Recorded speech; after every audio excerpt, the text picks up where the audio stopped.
11º passo.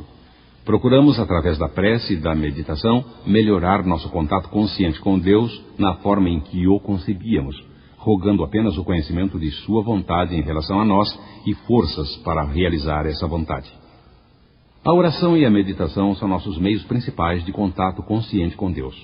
Nós, AAs, somos pessoas ativas, desfrutando a satisfação de lidar com as realidades da vida, geralmente pela primeira vez em nossas vidas, tentando denodadamente ajudar o primeiro alcoólico que aparecer. Portanto, não é de se estranhar que com frequência façamos pouco caso da meditação e da oração séria, como não sendo coisas de real necessidade. Sem dúvida, chegamos a considerá-las como algo que possa nos ajudar a enfrentar uma emergência, mas a princípio muitos dentre nós são capazes de entendê-las como a expressão de um dom misterioso dos religiosos, do qual poderemos esperar qualquer benefício de segunda mão. É possível que não acreditemos em nada destas coisas. Para certos ingressantes e para aqueles antigos agnósticos que ainda se apegam ao grupo de AA como sua força superior, as afirmações sobre o poder da oração, apesar de toda a lógica e experiência que a comprovam, podem não convencer e até desagradar bastante. Aqueles entre nós que uma vez já se sentiram assim, certamente podem ter por ele simpatia e compreensão. Recordamo-nos muito bem da revolta que se levantava em nosso íntimo contra a ideia de genuflexão perante qualquer Deus. Outros, usando lógica convincente, provavam a não existência de Deus. E os acidentes, a doença, a crueldade e a injustiça no mundo. E todas essas criaturas infelizes, resultados diretos da pobreza e de um conjunto de circunstâncias incontroláveis. À vista desses fatos, não poderia haver justiça e, consequentemente, qualquer Deus. Às vezes, argumentávamos de outra maneira. Está certo, nos dizíamos, a galinha provavelmente veio antes do ovo. Sem dúvida, o universo teve algum tipo de origem primeira. O Deus do átomo, quem sabe, se transformando sucessivamente em frio e calor. Mas certamente não havia indicação alguma da existência de um Deus que conhecia e se interessava pelos homens. Gostávamos de AA e não hesitávamos em dizer que operava milagres. Todavia, ante a meditação e a oração, sentíamos o mesmo retraimento do cientista que se recusava a realizar certa experiência por temor de ter que derrubar sua teoria predileta. É claro que no fim resolvemos experimentar, e quando surgiram resultados inesperados, nós vimos as coisas diferentes. De fato, o sentimos de forma diferente e acabamos capitulando totalmente diante da meditação e da oração. E isso, descobrimos, pode acontecer com qualquer pessoa que as experimente. Acertou quem disse que os chacoteadores da oração são quase sempre aqueles que não a experimentaram devidamente. Aqueles de nós que estão se utilizando regularmente da oração seriam tão incapazes de dispensá-la como ao ar, ao alimento ou à luz do sol, tudo pela mesma razão. Quando recusamos ar, luz ou alimento, o corpo sofre. Se virarmos as costas à meditação e à oração, também estamos negando às nossas mentes, emoções e intuições um apoio imprescindível. Da mesma forma que o corpo, a alma pode deixar de funcionar por falta de alimentação. Todos necessitamos da luz, da presença de Deus, do alimento de sua força e da atmosfera de sua graça. Os fatos da vida de AA confirmam a uma extensão maravilhosa esta verdade eterna. A prática do autoexame, da meditação e da oração estão diretamente interligadas. Usadas separadamente, elas podem trazer muito alívio e benefício, mas quando são relacionadas e interligadas logicamente, resultam em uma base inabalável para toda a vida. De vez em quando podemos gozar de um vislumbre dessa realidade suprema que é o reino de Deus. E estaremos reconfortados e assegurados de que nosso próprio destino nesse reino estará garantido enquanto tentarmos, mesmo que vacilantes, encontrar e realizar a vontade de nosso próprio Criador. Como nos foi dado a perceber, é pelo exame de nossos próprios pensamentos e sentimentos que conseguimos que uma nova visão, ação e graça venham a influir no lado escuro e negativo de nosso ser. É um passo para o desenvolvimento daquele tipo de humildade que nos permite receber a ajuda de Deus. No entanto, é apenas um passo e devemos querer ir mais longe. Vamos querer que o bem que está dentro de todos nós, mesmo dos piores, cresça e floresça. Na certa, precisaremos do ar revigorante e de abundante alimentação. Mas antes de mais nada, desejaremos a luz solar. Pouco pode crescer na escuridão. A meditação é um passo em direção ao sol. De que forma, então, meditaremos? A experiência existente a respeito da oração e da meditação através dos séculos é, por certo, imensa.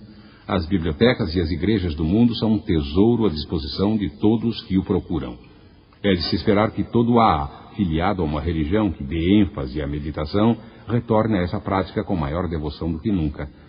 Porém, que dizer aos menos afortunados entre nós que nem sabem por onde começar? Bem, poderíamos começar desta maneira. Primeiro, procuremos uma oração que seja boa de fato. Não será necessário procurar muito. Grandes homens e mulheres de todas as religiões nos deixaram uma coleção maravilhosa. Iniciemos com uma que é clássica. Seu autor foi um homem que é considerado um santo há algumas centenas de anos. Não nos impressionaremos ou nos assustaremos com esse fato, pois embora ele não tivesse sido alcoólico, passou, como nós, pelo crivo de todas as emoções. E quando ele surgiu do outro lado dessa dolorosa experiência, chegando à outra margem da vida, na oração abaixo expressou o que viu, sentiu e desejou ser. Ó Senhor, faze de mim um instrumento da tua paz. Onde há ódio, faze que eu leve o amor. Onde há ofensa, que eu leve o perdão. Onde há discórdia, que eu leve a união. Onde há dúvidas, que eu leve a fé. Onde há erros, que eu leve a verdade. Onde há desespero, que eu leve a esperança. Onde há tristeza, que eu leve a alegria. Onde há trevas, que eu leve a luz. Ó Mestre, faze que eu procure menos ser consolado do que consolar, ser compreendido do que compreender, ser amado do que amar. Porquanto é dando que se recebe, é perdoando que se é perdoado, e é morrendo que se vive para a vida eterna. Amém. Como principiantes, poderíamos aprender a meditar relendo esta oração várias vezes e bem devagar, para saborear cada palavra e procurar absorver o sentido profundo de todas as frases e ideias. Seria de grande ajuda se pudéssemos abandonar toda a resistência às palavras desse nosso amigo, pois na meditação não há lugar para o debate. Descansemos sossegadamente com os pensamentos de quem entende do assunto, para que possamos experimentar e aprender. Como se estivéssemos deitados numa praia ensolarada, relaxemos e respiremos profundamente a atmosfera espiritual com a qual a graça desta oração teve o dom de nos envolver. Que nos tornemos dispostos a tomar parte, fortalecer-nos e elevar-nos pelo poder, beleza e amor espirituais absolutos transmitidos por estas magníficas palavras. Então olhemos para o mar e meditemos sobre os mistérios que ele esconde e deixemos que o nosso olhar se perca no horizonte distante, além do qual iremos procurar todas as maravilhas ainda desconhecidas para nós. Ora, diz alguém, isso é bobagem, não é prático. Quando tais pensamentos surgem, é bom lembrar, mesmo com certa dose de tristeza, quanto valor dávamos em outro tempo à imaginação que tentava criar a realidade de dentro das garrafas. Não é verdade que nos deleitávamos com esse modo de pensar? E hoje, embora sóbrios, não continuamos tentando às vezes fazer coisa semelhante? Talvez nosso problema não residisse no fato de usarmos a imaginação. Quem sabe o verdadeiro problema fosse o de nossa quase total incapacidade para dirigir a imaginação no rumo dos objetivos certos. Nada há de mal na imaginação construtiva. Todo empreendimento bem fundado depende dela. Afinal de contas, ninguém pode construir uma casa sem antes arquitetar um plano. Bem, a meditação também é assim. Ela nos ajuda a ter uma noção de nosso objetivo espiritual antes que tentemos nos encaminhar em sua direção.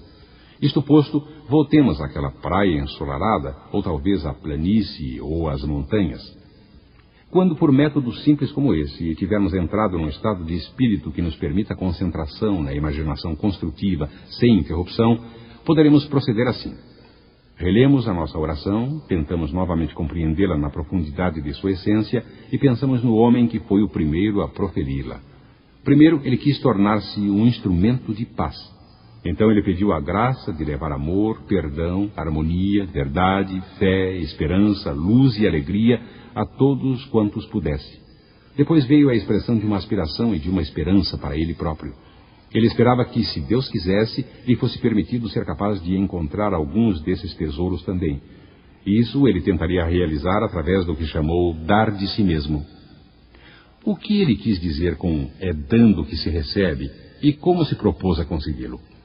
Ele achava melhor consolar e não ser consolado, compreender e não ser compreendido, perdoar e não ser perdoado.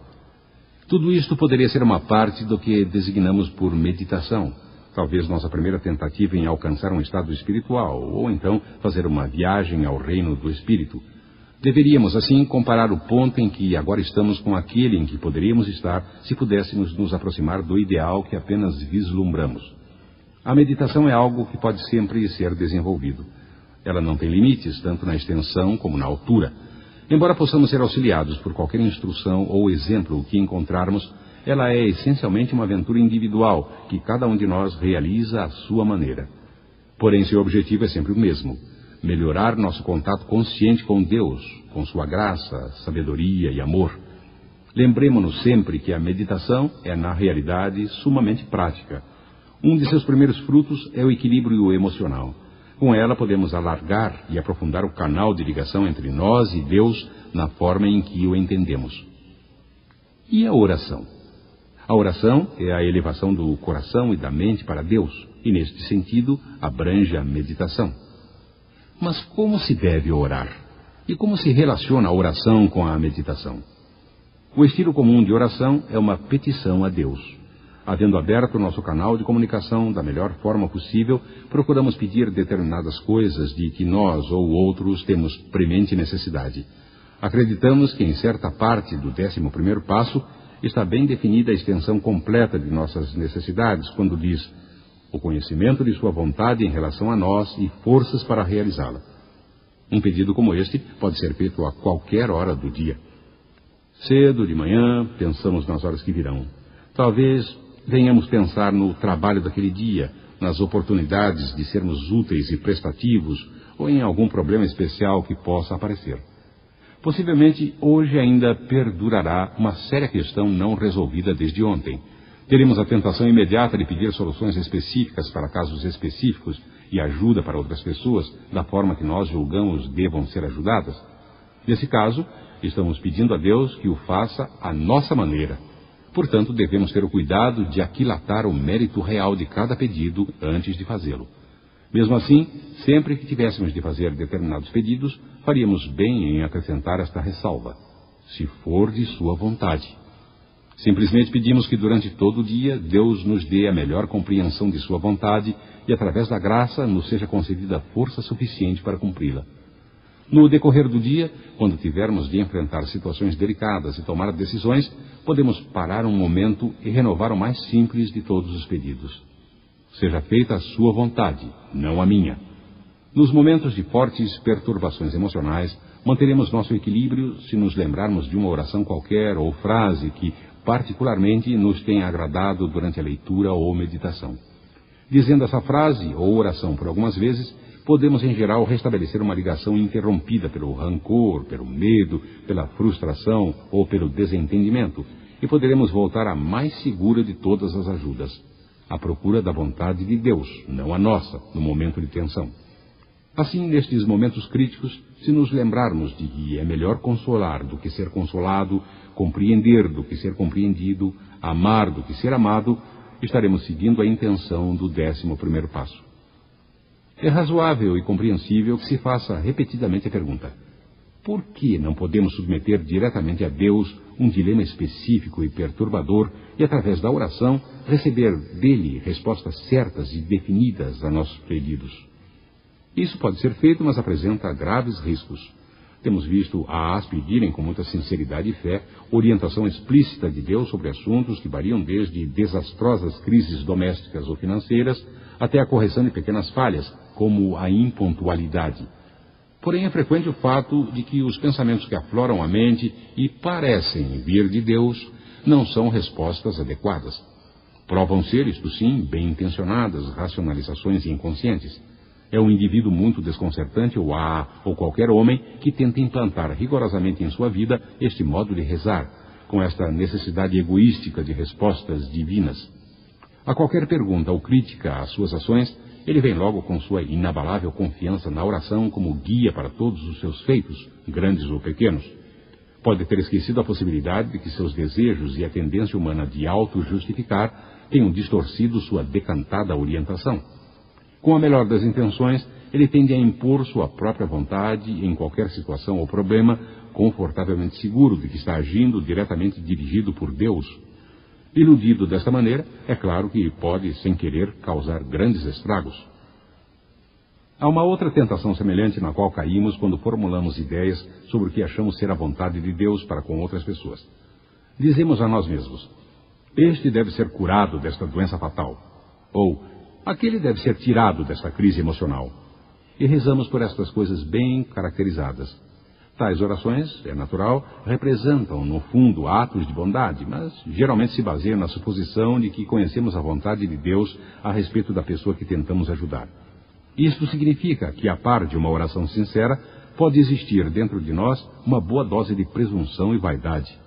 Evidencia-se a experiência de AA, especialmente nesses casos, quando sugere que deveríamos orar para que se faça a vontade de Deus, seja qual for, tanto para nós como para os outros. Em AA, descobrimos que os bons e reais resultados da oração são indiscutíveis. Eles são casos de conhecimento e experiência. Todos os que persistiram encontraram uma reserva de forças além de suas próprias. Ostentaram sabedoria muito superior à sua capacidade normal e desenvolveram cada vez mais a paz de espírito inquebrantável, mesmo nas mais difíceis circunstâncias. Descobrimos que, de fato, recebemos orientação para nossas vidas em proporção à medida em que paramos de exigir de Deus que nos dê o que queremos e como queremos. Raro é o AA experiente que não possa contar como seus assuntos melhoraram incrível e inesperadamente na medida em que procurou estreitar seu contato consciente com Deus.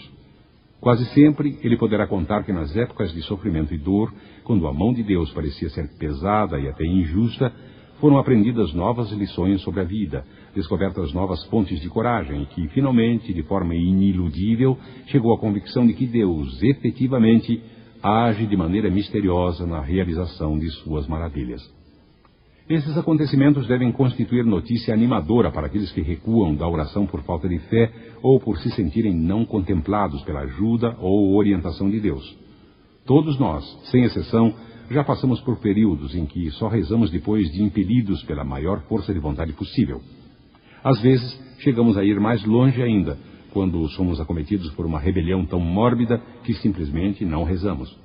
Quando estas coisas acontecem, não devemos ser demasiadamente rigorosos conosco. Devemos apenas voltar à prática da oração tão logo pudermos, fazendo o que sabemos ser bom para nós. Talvez uma das maiores recompensas que conseguimos obter com a meditação e a oração seja a íntima convicção de que passamos a fazer parte. Não mais vivemos num mundo inteiramente hostil, já não nos sentimos abandonados, amedrontados e sem objetivo na vida.